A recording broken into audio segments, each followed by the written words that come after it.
Avant de plonger dans cette histoire incroyable, pensez à vous abonner à la chaîne et à activer la cloche. Ici, chaque récit a quelque chose à dire, et vous ne voudrez pas en manquer un seul. La pluie tombait par fines gouttes sur Charleston, transformant les rues pavées en miroirs sombres et luisants.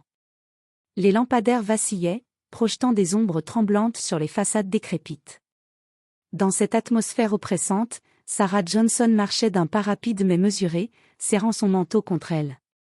Les mains calleuses de son père l'avaient toujours protégée d'une vie trop rude pour une jeune femme, et elle portait en elle ce mélange d'humilité et de force qu'on ne devine pas à première vue. Depuis plusieurs rues, 3 silhouettes l'avaient repérée. Des hommes connus dans le quartier pour leur cruauté, des bandits qui prenaient plaisir à intimider les innocents. Ils avaient choisi leur cible avec un sourire sadique, la fille du chauffeur, pensant que sa vie simple la rendrait vulnérable. L'un d'eux, le plus grand, s'avança, claquant ses doigts et lançant une remarque méprisante sur son allure, trop fragile pour marcher seule. Sarah sentit une boule de tension monter dans sa poitrine, mais elle ne montra rien. Dans son passé militaire, elle avait appris à contrôler ses émotions, à rester immobile face à la peur, et à analyser chaque mouvement de son adversaire. Elle avait été formée à anticiper les gestes, à détecter les failles, à se défendre quand la situation l'exigeait. Ce n'était pas un secret qu'elle avait gardé dans un carnet, mais un savoir gravé dans ses muscles et son esprit. Les bandits rirent, s'approchant d'elle avec arrogance. « Alors, tu es juste la fille du chauffeur, hein ?» lança l'un d'eux en la bousculant légèrement. Les autres mimèrent des menaces, pensant l'humilier. Mais Sarah ne bougea pas. Ses yeux, habituellement doux et rieurs, s'assombrirent, et un frisson glacé parcourut la rue. Une seconde plus tard, un petit détail trahit son passé, la manière dont elle se tenait, le léger repositionnement de ses mains, le souffle calme mais concentré. Les bandits ne l'avaient pas encore reconnue, mais bientôt, ils allaient découvrir qu'il s'était attaqué à bien plus qu'à la fille d'un chauffeur. Ce qu'ils pensaient être une victime vulnérable était en réalité une femme dont la discipline, la précision et la force avaient été forgées dans l'unité la plus exigeante de l'armée. Et ce soir-là, dans cette rue déserte et pluvieuse, la confrontation qui allait éclater allait changer leur vie, et leur apprendre qu'on ne juge jamais quelqu'un à son apparence. Sarah Johnson avançait d'un pas rapide, le cœur battant mais la tête froide. La pluie avait redoublé, glissant sur son manteau sombre. Elle savait que les 3 hommes derrière elle ne reculeraient pas. Le plus grand, Mike, s'approcha soudain et bloqua son passage. « Et, petite fille du chauffeur, tu crois pouvoir marcher seule ici ?» lança-t-il, un sourire cruel aux lèvres. Sarah s'arrêta, ses yeux scrutant chaque mouvement. Les gestes de Mike, la posture des 2 autres, la façon dont ils essayaient de l'intimider, tout lui rappelait les entraînements militaires qu'elle avait suivis des années plus tôt. Elle respira calmement, sentant son corps entrer dans un état de vigilance extrême. « Laissez-moi passer », dit-elle d'une voix ferme mais calme. « Ou quoi ?» ricana un autre, Josh, brandissant un petit bâton. « Tu vas pleurer comme une gamine ?» Sarah ne réagit pas immédiatement. Puis, dans un mouvement rapide et précis, elle saisit le bras de Josh, le fit pivoter et le projeta légèrement sur le côté, juste assez pour le déséquilibrer sans le blesser gravement. Les 2 autres échangèrent un regard surpris. Mike fronça les sourcils. « Qu'est-ce que tu fais ?»« Vous ne savez pas à qui vous avez affaire », répondit Sarah, sa voix glaciale, ses yeux étincelants de détermination. Elle ne se contenta pas de parler, en une série de gestes mesurés, elle utilisa les techniques de défense qu'elle avait apprises dans l'armée. Chaque mouvement était précis, contrôlé, et destiné à neutraliser l'adversaire sans provoquer de dommages irréversibles. Les bandits, pensant qu'ils affrontaient une simple fille de chauffeur, se retrouvèrent rapidement désorientés et incapables de réagir. Mike recula, choqué. « Attends, t'as été dans l'armée ?» bredouilla-t-il, le visage blême. Sarah sourit légèrement, mais son regard ne se détendit pas. « Oui. Et vous venez de vous attaquer à quelqu'un qui sait se défendre. » Le vent siffla dans la rue, emportant avec lui les éclats de pluie et les murmures de peur des bandits. Ceux-ci se rendirent compte trop tard de leur erreur, ils avaient sous-estimé une femme dont le courage et la maîtrise de soi surpassaient tout ce qu'ils connaissaient. Avant qu'ils ne puissent réagir, Sarah avait déjà pris l'initiative, les forçant à reculer, humiliés et impuissants. Leurs insultes se perdirent dans le bruit de la pluie, remplacé par un silence pesant. Les rôles venaient de s'inverser, la victime n'était plus la fille du chauffeur, mais la militaire qui avait préparé cette rencontre depuis longtemps.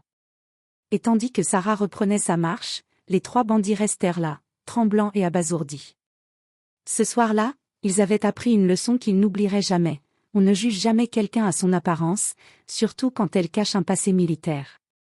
Les trois bandits, Mike, Josh et Tony, étaient toujours trempés par la pluie, mais leur humiliation brûlait plus fort que le froid.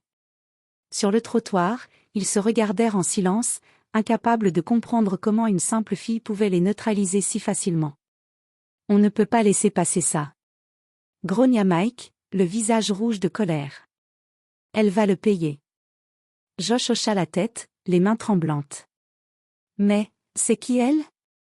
On aurait dit. Oui, elle sait se battre comme un soldat, le coupa Tony. On ne peut pas juste la laisser s'en tirer. Ils décidèrent de suivre Sarah jusqu'à sa maison, pensant la prendre au dépourvu et se venger. Mais Sarah, prévoyante, avait anticipé chaque mouvement. Depuis qu'elle avait quitté l'armée, elle avait appris à observer, à détecter les menaces et à créer des plans de sécurité pour sa vie quotidienne. Elle entra dans une petite ruelle, tournant le dos aux bandits pour leur donner une impression de vulnérabilité. Mais chaque geste était calculé. Elle avait repéré une série de sorties, des lampadaires cassés qui créaient des zones d'ombre, et même des poteaux électriques qu'elle pouvait utiliser pour créer des obstacles. Mike et ses complices avancèrent, leurs pas précipités trahissant leur impatience et leur colère. Soudain, Sarah se retourna. Dans un mouvement fluide et rapide, elle fit tomber un sac de déchets devant eux, les faisant glisser dans la boue et s'éclabousser de pluie. Quoi? Cria Mike, tombé sur les genoux. Josh et Tony trébuchèrent derrière lui. Sarah resta calme, sa respiration maîtrisée, son regard fixant chacun d'eux comme un prédateur observant ses proies. Je vous avais prévenu. Vous ne savez pas à qui vous avez affaire. Les bandits, maintenant humbles et effrayés, reculaient lentement. Tony murmura, elle n'est pas juste forte, elle est tactique. Sarah s'éloigna, disparaissant dans l'ombre de la ruelle, laissant derrière elle trois hommes tremblants et abasourdis. La leçon était claire, leur arrogance avait été leur faiblesse, et son passé militaire venait de transformer un affrontement ordinaire en une humiliation mémorable. Mais cette victoire ne signifiait pas que le danger était terminé. Les bandits n'avaient pas oublié leur défaite. Leur fierté blessée les pousserait à revenir, et Sarah savait qu'elle devait être prête à affronter une menace encore plus grande. À mesure qu'elle regagnait sa maison, la pluie cessant doucement, une pensée traversa son esprit, parfois, le passé qu'on croit avoir laissé derrière soi revient pour protéger le présent, et préparer l'avenir. Les jours suivants, Mike, Josh et Tony ne purent effacer l'humiliation qu'ils avaient subie. Leur colère avait grandi, et cette fois, ils ne voulaient plus simplement intimider Sarah, ils voulaient se venger à tout prix. Ils préparèrent leur plan dans un entrepôt abandonné à la périphérie de la ville, discutant à voix basse mais avec fébrilité. Cette fois, on ne la laissera pas s'échapper, grogna Mike. On va l'attirer quelque part où elle ne pourra pas utiliser ses mouvements. Josh, encore traumatisé par le premier affrontement, murmura, mais, elle sait se battre. C'est justement pour ça qu'on doit être stratégique, rétorqua Mike. On l'attirera dans un piège, et cette fois, elle ne verra rien venir. De son côté, Sarah avait anticipé que ces hommes ne resteraient pas inactifs. Chaque coin de rue, chaque ruelle et chaque parking désert de Charleston était passé en revue dans son esprit. Elle savait que leur fierté blessée les pousserait à se montrer audacieux. Elle avait revu mentalement les techniques qu'elle avait apprises dans l'armée, repéré les angles morts, créé des diversions et utilisé l'environnement à son avantage. Le soir de l'embuscade arriva. Les bandits attendaient dans un vieux parking désert, dissimulé derrière des voitures abandonnées. Sarah, consciente du danger, marcha d'un pas calme, simulant la vulnérabilité. À peine avait-elle franchi l'entrée qu'ils surgirent, encerclant la zone. Cette fois, tu ne t'échapperas pas, cria Mike. Mais Sarah ne panique pas. Elle observa attentivement, l'un des bandits était trop près d'une pile de vieux cartons, l'autre avait son angle de fuite mal couvert. Avec un mouvement rapide, elle fit tomber un seau d'eau sur Josh, qui glissa et perdit son équilibre, créant le chaos. Profitant de la confusion, Sarah utilisa une technique de désarmement qu'elle avait perfectionnée à l'armée. Mike se retrouva à terre, tandis que Tony, surpris par la rapidité de ses mouvements, recula en trébuchant sur un pneu abandonné. Le silence retomba sur le parking, seulement troublé par la respiration haletante des trois bandits. Sarah, calme et implacable, s'avança. « Vous pensiez qu'une simple intimidation suffirait à me briser, dit-elle, la voix froide et autoritaire. Vous venez de réveiller quelqu'un qui ne craint pas le danger, et qui sait exactement comment vous neutraliser. » Les bandits, terrifiés et humiliés, comprirent que leur revanche avait échoué. Sarah avait transformé le terrain à son avantage, combinant stratégie, maîtrise de soi et expérience militaire. Ce n'était plus un affrontement physique, c'était une démonstration totale de puissance et d'intelligence. Mike, honteux et abasourdi, murmura « Je crois qu'on a eu tort. » Sarah hocha lentement la tête. « Oui. Vous avez sous-estimé une fille de chauffeur. Mais rappelez-vous ceci, l'apparence peut être trompeuse. Et moi, je ne me laisse jamais intimider. » Alors qu'elle s'éloignait dans la nuit, la pluie avait cessé, laissant place à une brume légère. Les bandits restèrent là, tremblants et impuissants, méditant sur la leçon qu'ils venaient de recevoir. Mais Sarah savait que ce n'était pas la fin.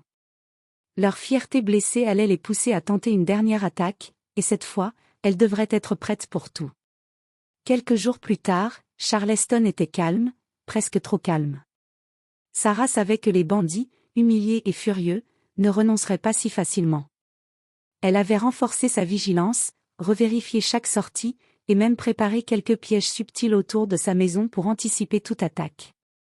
Cette nuit-là, alors que la lune perçait à peine à travers les nuages, elle entendit le crissement de pneus.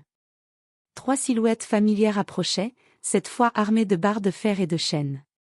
Mike, Josh et Tony étaient décidés à la faire plier coûte que coûte.